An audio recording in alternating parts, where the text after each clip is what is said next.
इंद्रो वृद्धश्रवा स्वस्ति न पूषा विश्ववेदा स्वस्ति न तारक्ष्यो अरिष्टनेमि स्वस्ति न बृहस्पतिर्दधातु।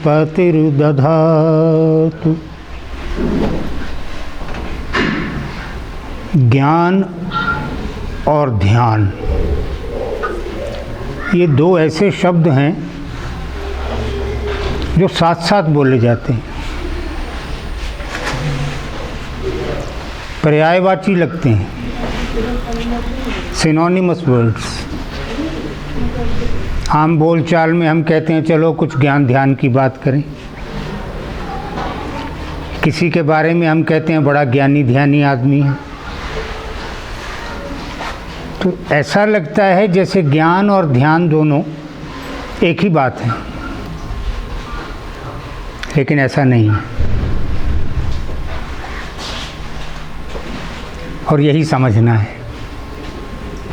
कि ज्ञान क्या है और ध्यान क्या है और इन दोनों का संबंध क्या है। ज्ञान भी दो तरह का होता है, ध्यान भी दो तरह का होता है। एक है श्रुत ज्ञान, पहले किताबें नहीं होती थी, सब कुछ कान से ही सीखा जाता था, इसलिए उसको श्रुत ज्ञान कहा गया। आज की भाषा में जो हम आँख से और कान से ग्रहण करते हैं उसको श्रुत ज्ञान कहेंगे, किताब में पढ़ा या कान से सुना। दूसरा है आत्मज्ञान, जो अंदर पड़ा हुआ है, वो जन्म के साथ ईश्वर ने दिया था, तो बाहर से नहीं मिलता। जैसे बच्चे को ईश्वर ज्ञान दे के भेजता है कि वो पैदा होते ही उसको दूध पीना आता है, कोई नहीं सिखाता उसको, लेकिन उसे आता है। गाय भैंस के बच्चे को भी आता है, पशु पक्षियों के बच्चों को भी आता है, सबको आता है। और इसी प्रकार ध्यान भी दो तरह का है, एक है मात्र ध्यान, एक है शुद्ध ध्यान। मात्र ध्यान क्या है कि मंत्र बोला, मुद्रा बनाई, आंख बंद करके बैठ गए और आधा पौना घंटा दिमाग का खेल देख के उठ गए, इसको कहते हैं मात्र ध्यान। और दूसरा है शुद्ध ध्यान कि जहाँ मंत्र बोलकर मुद्रा बनाई, ये स्विच ऑफ हो गया, कोई विचार नहीं, पता ही नहीं कहाँ बैठे हैं, पता ही नहीं कब बैठे थे, कितनी देर हो गई, कोई विचार ही नहीं है, तो ये विचार भी नहीं आएगा। ये सोचने का विचार कि कब बैठे थे या कितनी देर हो गई, ये भी तभी आ रहा है जब ये स्विच अभी ऑन है, ये ऑफ हो तो कुछ नहीं है। तो ज्ञान के बिना ध्यान नहीं है और ध्यान के बिना ज्ञान नहीं है, ये रिश्ता है दोनों का। जब तक ज्ञान नहीं होगा, बोध नहीं होगा, ये पता नहीं होगा कि मैं ये शरीर नहीं हूँ, मैं तो आत्मा हूँ और इस शरीर को रहना नहीं है और इस आत्मा को मरना नहीं है, ये शाश्वत है, इसी प्रकार रहेगी। और ये शरीर इसका वस्त्र है, इसका परिधान है, ये ओढ़ेगी, उतार देगी, नया पहन लेगी। तो जब तक ये ज्ञान नहीं होगा तब तक ध्यान की इच्छा ही नहीं होगी, क्योंकि ध्यान तो तब होगा जब हम आत्मा की मुक्ति या आत्मा के मोक्ष की बात करेंगे। और आत्मा के मोक्ष का विचार जब आएगा जब ये शरीर हमारा नगण्य हो जाएगा, इनसिग्निफिकेंट हो जाएगा। और ध्यान के बिना ज्ञान क्यों नहीं है? क्योंकि जब तक आंखें खुली हैं, कान खुले हैं, तब तक तो जानकारी आती रहेगी बाहर से, और जब तक जानकारी आ रही है तब तक चिंतन नहीं हो सकता। चिंतन तो तब होगा जब सब दरवाजे बंद हो जाएंगे। बाहर से सब्जी वाला निकला है, बाहर से कोई टेम्पो निकला है, यहाँ आकर किसी की गाड़ी रुकी है, गाड़ी के दरवाजे बंद होने की आवाज़ आई है, तो ये तो सब जानकारी है जो आए जा रही है। हमारे काम की है कि नहीं, इससे कोई अंतर नहीं पड़ता, लेकिन जानकारी आए जा रही है, और आ रही है तो हमसे टकरा कर नहीं निकल रही है, हमारे अंदर उतरती जा रही है। इसीलिए हम अंदर से निरंतर बोलते रहते हैं, क्योंकि जानकारी पहले से ही बहुत भरी पड़ी है और फिर नई रोज आती जा रही, हर क्षण आती जा रही है। जब ये सब बंद होगा तब ज्ञान आएगा। तो ज्ञान जो अंदर पड़ा है उसको मौका मिलेगा जागने का, तभी तो जागेगा ना। जब उसके ऊपर हम जानकारी लाते चले जाएंगे, जानकारी लाते चले जाएंगे, तो दबा पड़ा है बेचारा, कैसे उठेगा। जब जानकारी हट जाएगी तो ज्ञान निकल आएगा। अब होता क्या है कि हम जानकारी को ही ज्ञान मानकर बैठ जाते हैं, उससे अद्भुत वस्तुएं, अद्भुत स्थितियां पैदा हो जाती हैं। कैसे? हम राम की पूजा करते हैं, राम के पूरे परिवार की पूजा करते हैं। हमारे लिए दशरथ भी पूज्य हैं, कौशल्या भी पूज्य है, सीता भी पूज्य है, जनक भी पूज्य है, लवकुश भी पूज्य हैं, सब पूज्य हैं।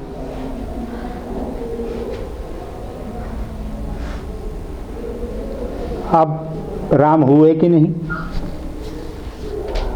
ऋषि वाल्मीकि ने जो रामायण लिखी वो इतिहास है कि रचना है? अगर इतिहास है तो राम अवश्य हुए होंगे, अगर इतिहास नहीं है तो फिर राम का चरित्र जो वाल्मीकि ऋषि ने बनाया, क्या सोच के बनाया, उसका अर्थ क्या है? कबीर को क्यों कहना पड़ा दशरथ सुत तिहुँ लोक बखाना, राम नाम का मर्म है आना, कि तुमने राम को दशरथ का बेटा कहकर तीनों लोकों में प्रसिद्ध कर दिया। राम का अर्थ तो कुछ और ही है, अर्थ है आना, कुछ अन्य अर्थ है उसका। क्यों कहना पड़ा? इसलिए कहना पड़ा कि हमने साहित्यिक रचनाओं में से इतिहास बना लिया अपने ज्ञान से। सारी गुरबाणी में राम राम लिखा हुआ है, और कई जगह तो राम राजे लिखा हुआ है, राजा राम। अब वो अवध का राजा ही तो था जिसकी हम बात कर रहे हैं। अब गुरबाणी जो है उसमें 52 लोगों की कविताएं हैं,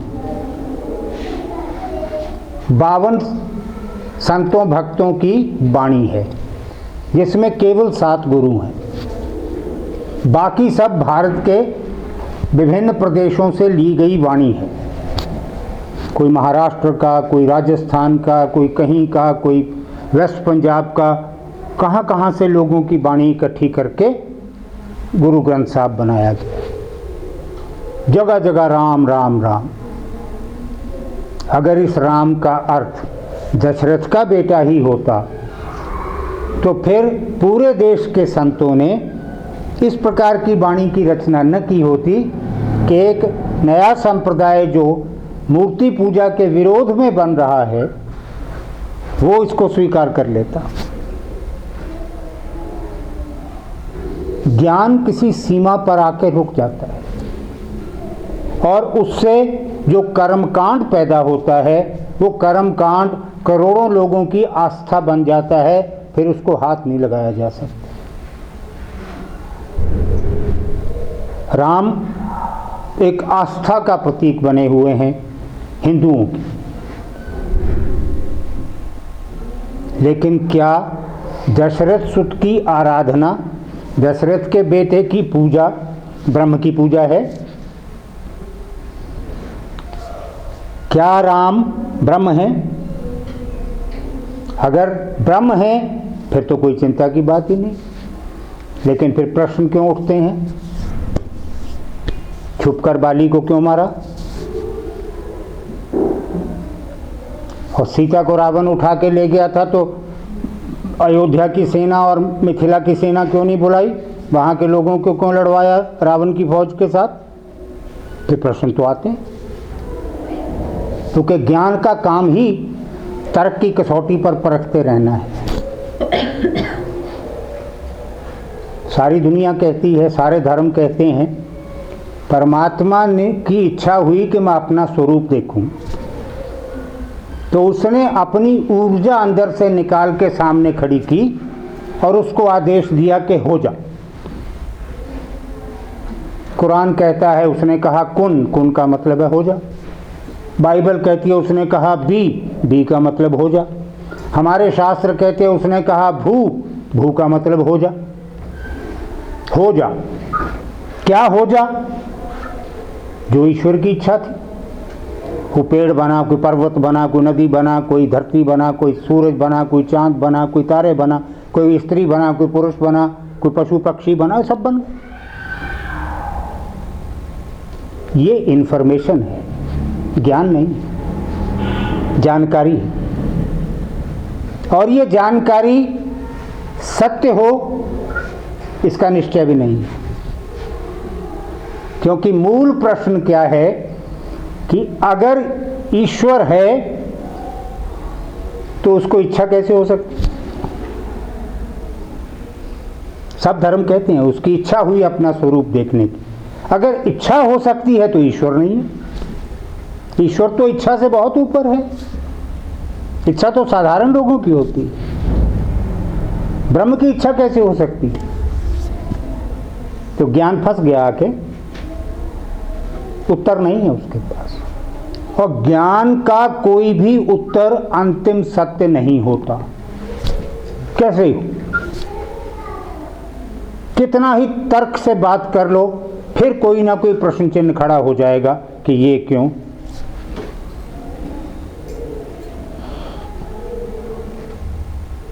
ध्यान दिव्य ज्ञान को जगाता है।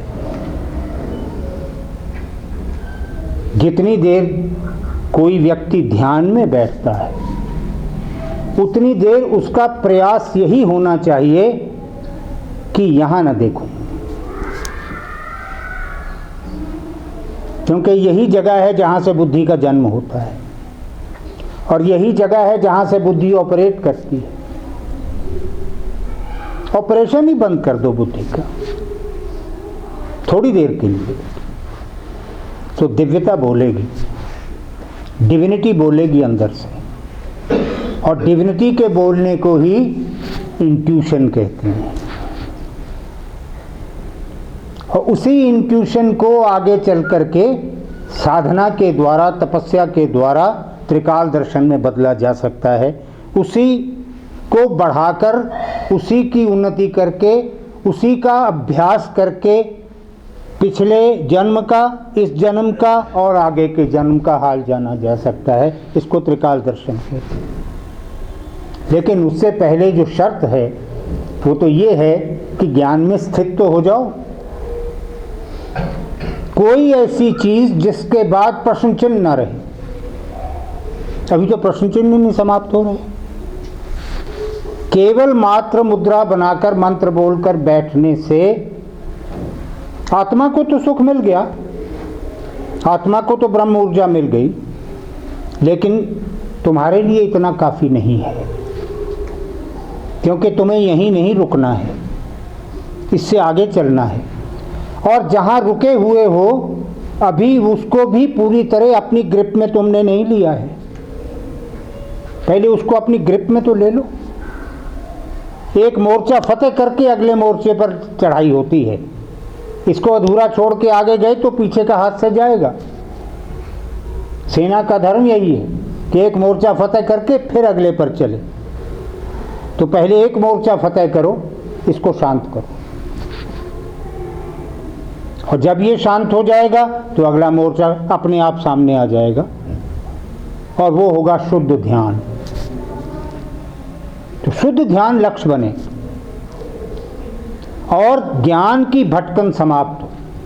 ज्ञान की भटकन समाप्त जब हो जाती है तो उसके लिए दो शब्द हैं हमारे पास शास्त्रों में। एक है स्थित प्रज्ञ, एक है ज्ञानातीत। स्थित प्रज्ञ क्या है? प्रज्ञा कहते हैं इंटेलेक्ट को, कि इंटेलेक्ट हमारा स्थिर हो गया, अब कोई किंतु परंतु नहीं है, हम प्रज्ञा में स्थित हो गए, स्थित प्रज्ञ हो।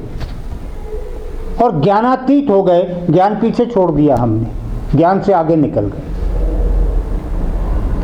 ज्ञानातीत हो गए, ज्ञान अतीत की बात हो गया। लेकिन ज्ञानातीत होने के लिए ज्ञान का होना जरूरी है, क्योंकि जब तक ज्ञान ही नहीं है तुम्हारे पास तो ज्ञानातीत कहाँ से हो जाओगे? और तुम्हारी जेब में पैसा ही नहीं है तो फिर दान क्या करोगे? पहले वो तो हो, ज्ञान हो तुम्हारे पल्ले, फिर बांट दो ज्ञान को, फेंक दो ज्ञान को, ज्ञान से आगे निकल जाओ। तो दिव्यता जगाने के लिए जानकारी चाहिए, इंफॉर्मेशन चाहिए, लेकिन कितनी चाहिए इसका निर्णय प्रत्येक व्यक्ति को करना होता है। अपना लक्ष्य भी प्रत्येक व्यक्ति को ही निश्चित करना होता है। क्या है लक्ष्य? संसार या ब्रह्म या दोनों? दोनों तो कितनी प्रोपोर्शन में संसार और कितनी प्रोपोर्शन में ब्रह्म? मैं हमेशा कहता हूं, meditation is not a hobby, it's a whole time job.